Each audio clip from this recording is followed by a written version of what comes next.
Welcome back, everyone, to another episode of the Real Estate Roundtable presented by Angie Goulet Associates. We are a real estate team located in the Windsor-Essex County area with RE/MAX Preferred Realty. In this week's episode, we'll be discussing home inspections in a seller's market. My name is Steve Blaze, Team General Manager, and I'd like to welcome another realtor from my team, Levi Goulet, and a special guest today, Philip Teasdale from Blue Jay Home Inspections. Welcome, gentlemen. Hey, how's it going? It's going good. Nice to be invited. Thanks for joining us, especially you, Phil, today. I think we're going to get a lot of great information. Home inspections right now, as we all know what the market's been like. Things are a little bit different than they used to be with regards to home inspection. So I guess let's start, Phil, with you maybe giving us a little background on your company, how long you've been a home inspector, and what your previous work was with regards to it. I started off many years ago as a engineering consultant around a lot of Asia and Australia, around that way. The main job that I was doing was due diligence, mergers, acquisitions, going into large companies and seeing if they're actually worth what people want to buy them. Then from there, I trained as a home inspector with Carlson Dunlop, which is probably the premier teaching agency in Canada. And I started my business about 4 or 5 years ago. Excellent. Now, when we're talking about licensing for home inspectors, I know it varies throughout the different provinces. In some provinces, there's a mandatory licensing system. Others, there's not. Can you give us a brief overview of what Ontario is like? Yeah. Just for an example, in British Columbia, you need to be licensed, which means you have to do accredited training and have the correct insurance.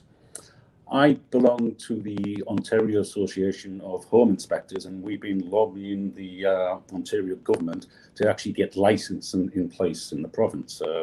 Unfortunately, many people can call themselves a home inspector, but they're actually not. No. So that's why we want to get it licensed.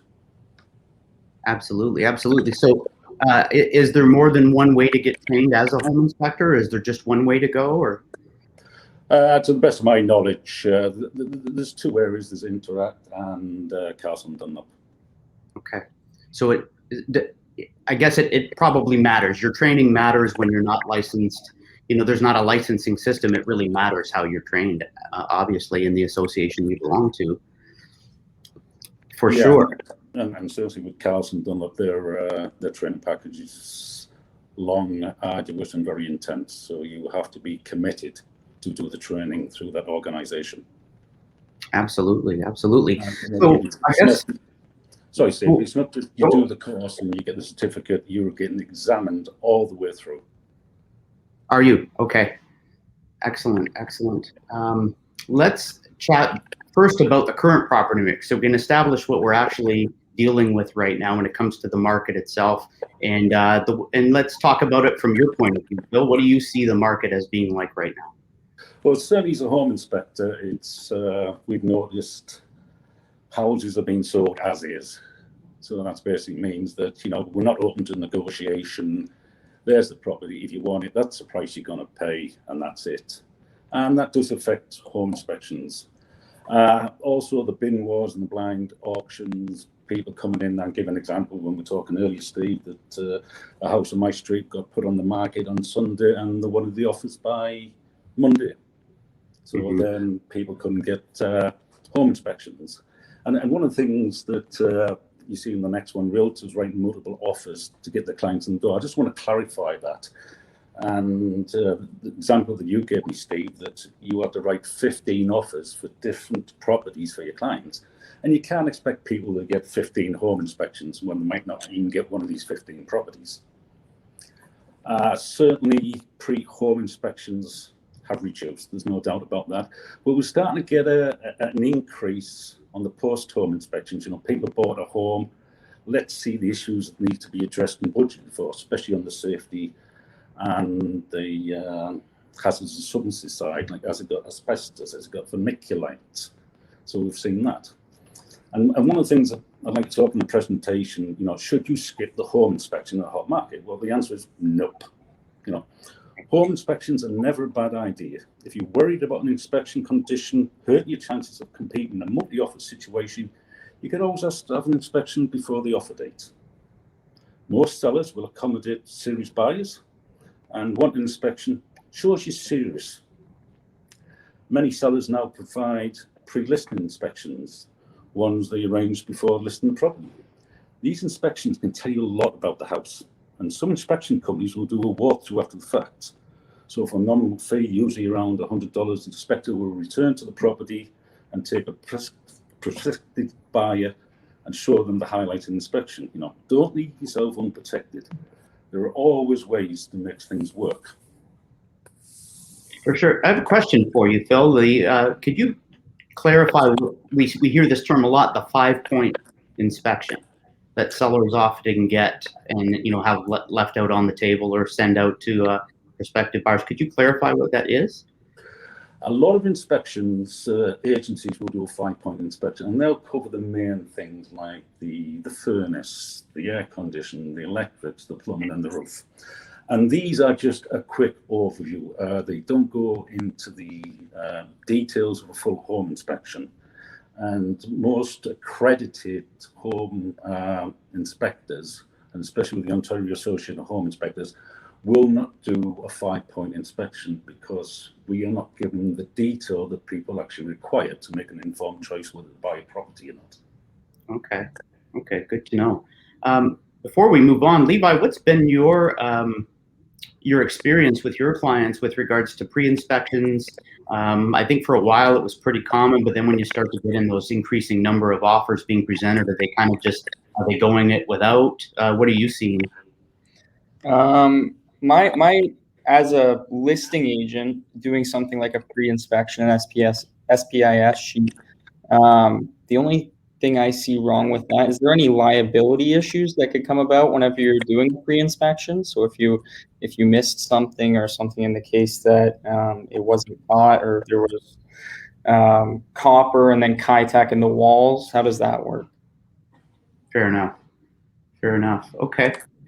And myself, I guess, in my own experiences, I would say that, like Phil and I were talking, when you have a lot of, these homes where there's a lot of offers, it can be tough after a while to keep paying for these home inspections. Now, luckily, we're talking about a pre-inspection, but, the difference between a full inspection and a pre-inspection, Phil, is that the same inspection? They're still getting a full inspection, right? It's the same inspection. Just ideally, people want to have a pre-inspection before they're making a bid.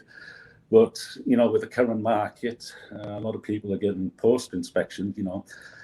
Let's see what you've bought. Let's see the state of the house. Is it in a good condition? More importantly, is it in a safe condition? But it also gives you the opportunity to think, okay, we've bought the house. We know we have some issues with it. And then they can certainly plan to budget. And that's one of the benefits of a post-inspection. Yeah, exactly. Budgeting for future costs and some of those safety concerns that, the appliance might be functioning. And at first glance, it looks okay. And then at a detailed view, for example, like a heat exchanger, maybe, you want to make sure your family's safe down the road, right? So is there anything else you want to speak to on this slide, Phil? No, that's fine. If you move on to the next one, please. Oh, pests. Oh, I'm going to go back one. The reasons you shouldn't skip a home inspection. There's some good reasons here. Safety is an obvious concern. A home inspection can detect safety issues like radon, carbon monoxide, and mold, which all homes should be tested for. Make sure your home buying contract states that such hazards being detected, you have the option to cancel the offer to buy. Safety must always come first. And another interesting one is legal additions or installations. Home inspection can reveal whether rooms, altered garages or basements were completed without proper permit or did not follow code. Right. The house has illegal room additions that are unpermitted. It affects your insurance, your taxes, your usability, and most of all, the overall value. In essence, a buyer is purchasing something that legally does not exist. I did a home inspection last year on a property near where Monique lives on Bruce. They had an addition there, and when I was inspecting the property, they had synthetic stucco on the outside on the addition, but you could just see they painted it in a slightly different colour. So that kind of gave me a red warning flag. So I got into the crawl space, and you could actually see that it had not been tied in correctly to the foundation of the main part of the building. So it was actually, the foundations were starting to sink, and it was pulling the whole property, the addition, away from the main structure. And because they bought it as is, to rectify the work, their insurance would not pay, and it cost this particular couple over $30,000 to rectify it. Okay. Shocking. That's a hard one to swallow for sure. Yeah. And, it also provides an out. If we can reveal critical information about the condition of the home and its systems, this makes the buyer aware of what costs, repairs, and maintenance that a home may require immediately or over a period of time. If a buyer isn't comfortable with the findings of the home inspection, it usually presents one last opportunity to back out of the offer to buy. Right. But it's also the protection side. As we said before, home inspection is even more critical if you're buying an as-is, or foreclosed, or a short sale property. A good example is dwellings that have been boarded up often develop hazardous mold problems, which are costly to remedy and pose health concerns. It's common for home inspectors to actually find out that copper plumbing lines and outdoor compressors from ACs have been stolen, and trying to sell copper to recyclers for money. Oh my gosh. Yeah. And one of the main things, which we've touched briefly on, is to forecast future costs. We can tell the approximate age of the major systems in the home, like plumbing, heating, and cooling, and critical equipment like water heaters. All components in the home have a shelf life. You buy a house, you must understand that you're going to have to put money into it while you're there. Right. Understanding when they require replacement can help you make important budgeting decisions, and it will also determine what type of home insurance coverage or warranties you should consider. Buying a home without an inspection is indeed risky business. True. Can you put the next slide up, Stephen? Okay. Okay. What kind of pests do we have in my attic? On several occasions, I put my head up with an attic just about to climb in and being faced by a raccoon, which is not a pleasant experience. But you find mice up there, right, rats, possums, squirrels, birds, snakes. You've got to bear in mind that pests carry germs on the skin and their excrement. The droppings can make a messy attic floor and can emit harmful germs into the air. If a rodent burrows into your vents, their droppings can also cause allergies and respiratory problems for your family. Cost to remove pests. This can be $500, rising quickly. I bet. Yeah, some of those pests are more difficult to get out than others, right? Like mice versus, I don't know, bats or perhaps that sort of thing. Yeah, definitely. Interesting. And then, of course, some are more dangerous than others to have present as far as the germs and so on that they have. So I've been through those before actually in some sales. So good information for sure. Yeah. One of the things I'd like to talk on is vermiculite. Mm-hmm. The example I've given in the presentation there is for 1,000 square foot attic space, and the reason I put there I'll describe in a minute. But you can actually see the vermiculite, and this was actually hidden under bat insulation. A lot of people go into an attic and say, okay, bat insulation, that's good, and they go back down the ladders. You need to do more investigation because this thing was hidden. And I remember doing one with Trista, and we found exactly the same situation. Wow. So asbestos minerals tend to separate into microscopic particles that become airborne and easily inhaled. People exposed to asbestos have developed several types of life-threatening diseases, and one of them is, lung cancer. Right. Most of the vermiculite used in Canada was taken from a Liberty mine, and the odds are quite good there is asbestos in the vermiculite in Canadian attics. Now, we just bear in mind that the example I used for 1,000 square foot attic, the cost of removal for the vermiculite is $17 a square foot. So that's $17 times 1,000 square foot. That's $17,000 that particular couple had to pay to get the vermiculite removed, and that is a significant cost.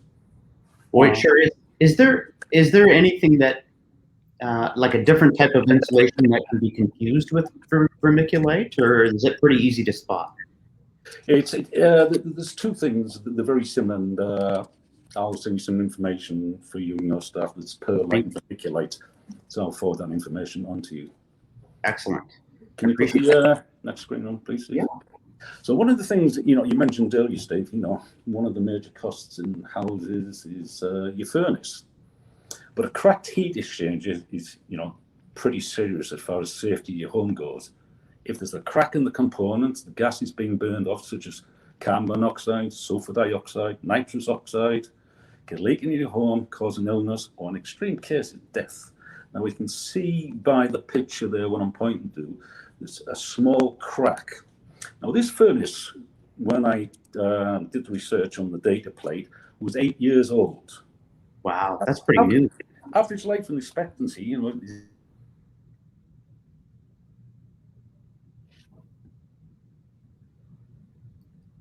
a call for you. Oh, Ignore it. Yeah, you're welcome. So the cracked heat exchanger was identified using it's a special fiber optic digital camera, so we can actually get in to investigate. And the cost replacement, 3 to 8,000 on a 2,000 square foot house. And these are other significant costs people have to bear in mind. So when you're saying $3,000 to $8,000, are we like can the heat exchanger be replaced alone, or do you have to put in a new furnace, or is it one of those things where you might as well just do a new furnace? By the time it takes somebody, it could be 6 to 8 hours to replace the heat exchanger. I would certainly say replace the whole furnace. Depending on how old it is, right? It just might be close enough to its life because you might as well do it and get it done. Oh, that's expensive for sure. Let's look at plumbing. So what going on here? I just want to talk quickly about galvanized steel pipe lubrication.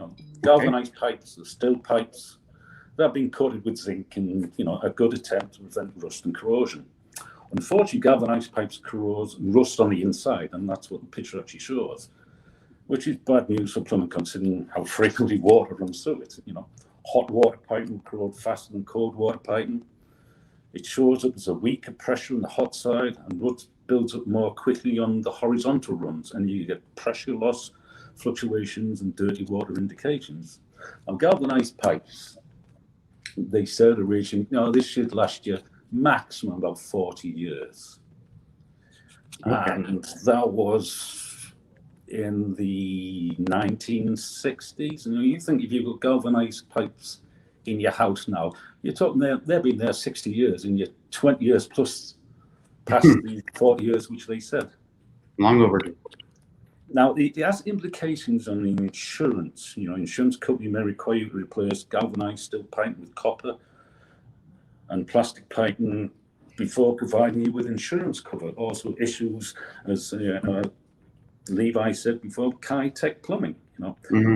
Replacing other plumbing, and give an example of 1,500 square foot two-bath home, copper pipe, 8 to 10,000 and upwards. If you're using Pests, that's 4 to 6,000. Again, all significant costs. From what I've been noticing from clients dealing with insurance company, I feel like there's a really lacking a standard on what, like some insurance companies won't accept things, and then others will at a higher rate. It would be nice to have a more consistent. I guess that's the way insurance works, right? The more you're willing to pay, the more risk they'll take. So yeah. Then it's probably on the next slide is a good example of it. Can you get house insurance with aluminium wiring? Yeah, some insurance companies will still write homes with aluminium wiring.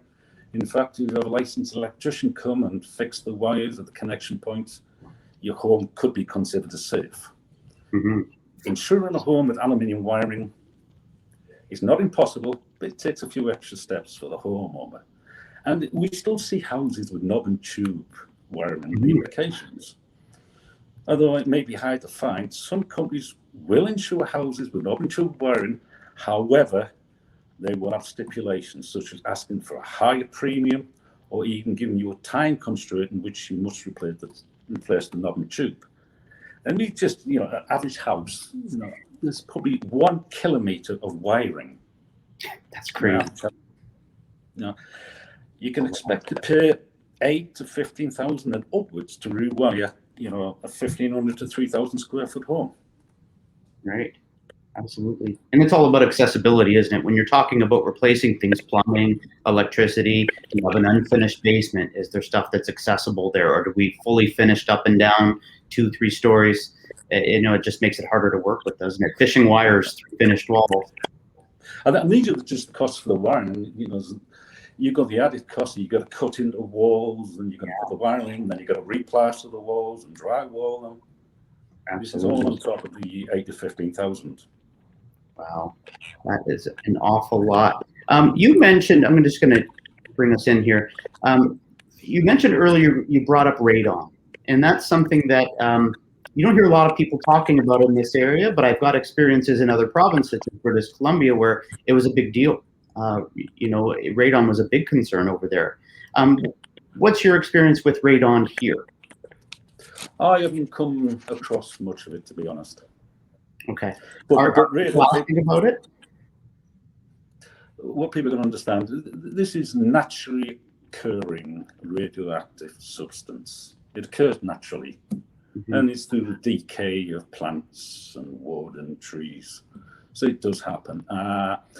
Certainly, if you have or suspect you have an issue with radon, I would certainly speak to somebody who is fully trained in that.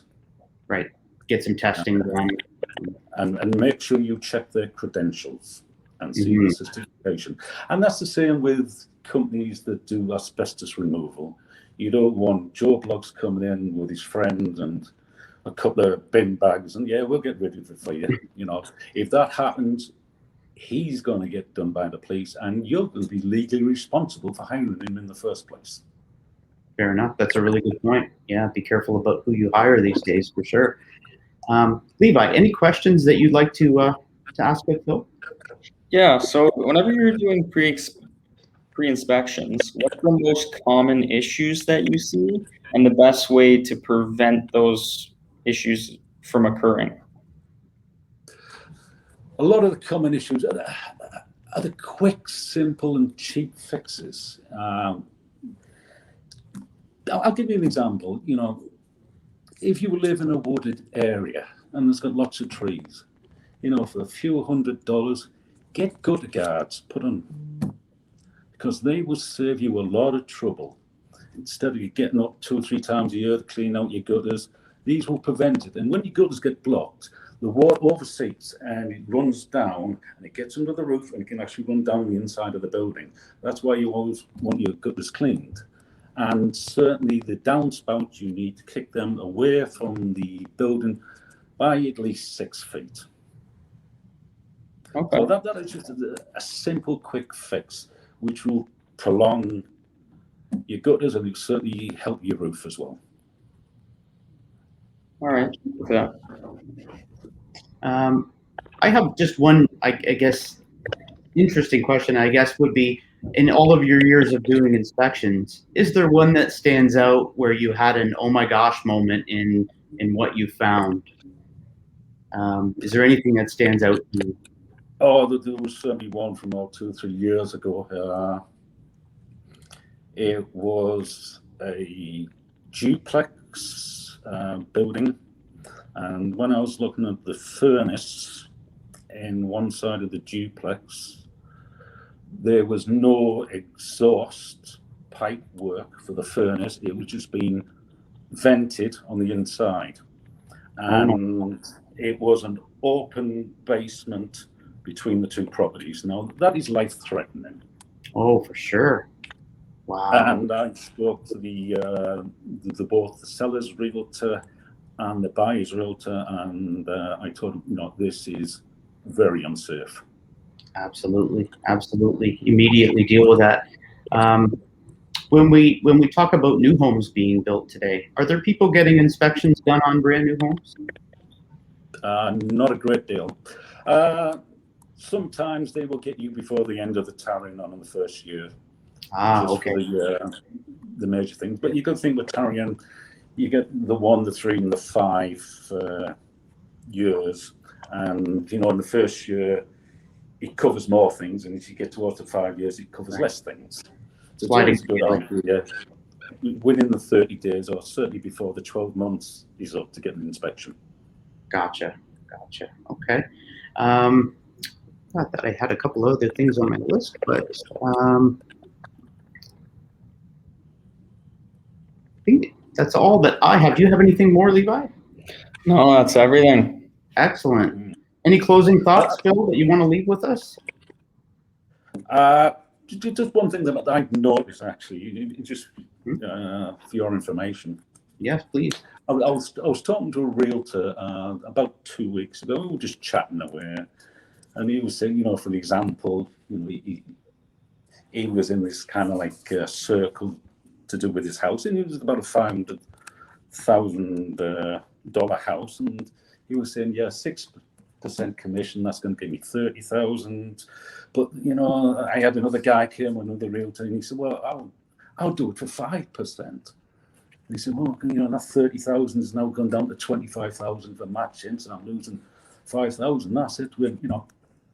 Maybe just to give that little selling edge, okay, I'll do it at 6%. However, even as his house, you buy it, and I will actually, as part of my package, I will include a free post-listing inspection for you. And he quite liked that idea, just to give him that little bit of an edge on the selling side.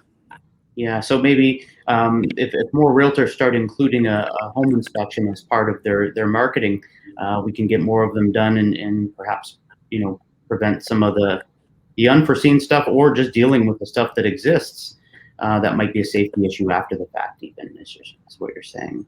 Oh, yeah, absolutely. Yeah.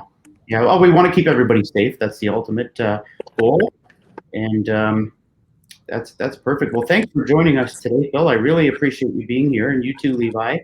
Thank you for having me. I'm looking forward to seeing you next Thursday at noon. We're going to be reviewing our April 2021 market statistics. We'll have the results by then. We'll see where we're at in the market, and we'll see you all then. Thanks again, guys. Hey, Bob. You're welcome. Thanks. All right. See ya. Bye.